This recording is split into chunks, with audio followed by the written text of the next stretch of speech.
আশা hi friends, তোমরা কেমন আছো? আশা করি তোমরা সবাই খুব ভালো আছো। তো আমিও আছি মোটামুটি। তো আজ হচ্ছে শ্রাবণ মাসের শেষ সোমবার। তো সকালবেলা থেকে আমার শরীরটা ভীষণ পরিমাণে অসুস্থ ছিল। তো যাই হোক, আমি অনেকটা লেটেই আমি পুজোটা করেছি। তো আমি একে একে বাবা ভোলেনাথকে কিন্তু দুধ, গঙ্গার জল, ঘি, মধু, অগ্র সব কিছু দিয়ে কিন্তু আমি বাবা ভোলেনাথকে কিন্তু অভিষেকটা করিয়ে নিয়েছি। তারপরে দেখো, আজকে নিয়ে এসেছিলো আকন্দ ফুলের মালা নিয়ে এসেছিলো, তার সাথে আমার একটা ভীষণ পছন্দের একটা ফুল, জানো তো, এটা হচ্ছে বেল ফুলের মালা। তো বেল ফুলটা আমার ভীষণ পছন্দ। তারপরে বাবা ভোলেনাথকে মাথায় বেলপাতা সব রকম ফুল দিয়ে বাবা ভোলেনাথকে আরতিটা সেরে নিলাম।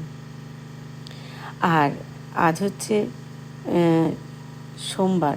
তো আর শ্রাবণ মাসের শেষ সোমবার।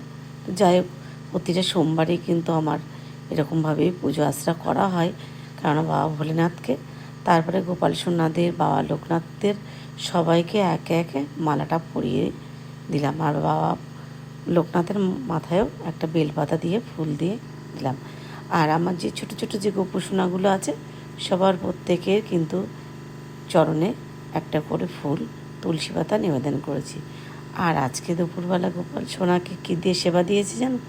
আজকে গোপাল সোনাকে সেবা দিয়েছি, ছাতু দিয়েছি, আর তার সাথে নিয়ে এসেছিলো রসমালাই, আর এদিকে কিন্তু নিয়ে এসছে 5 রকম ফল। তো সেটা দিয়ে আজকে দুপুরবেলা গোপাল সোনা সবাইকে সেবা দিয়েছি। তারপরে গোপাল সোনাকে আর কি আরতিটা সেরে নিলাম, ধূপ প্রদীপ সব কিছু দিয়ে আরতিটা সেরে নিয়েছি। তো ভাবলাম যাক, তোমাদের সাথে একবার ফাইনালি ভালো করে ভিডিওটা দিয়ে শেয়ার করে নিই। তো সেই কারণে আবার একটু ভালো করে সুন্দর করে ভিডিওটা করে নিলাম। তো তোমাদের কেমন লাগলো আজকে আমার সোমবারের পুজো? যদি তোমাদের ভালো লেগে থাকে তো সবাই একটা লাইক, কমেন্ট, শেয়ার করো। রাধে রাধে।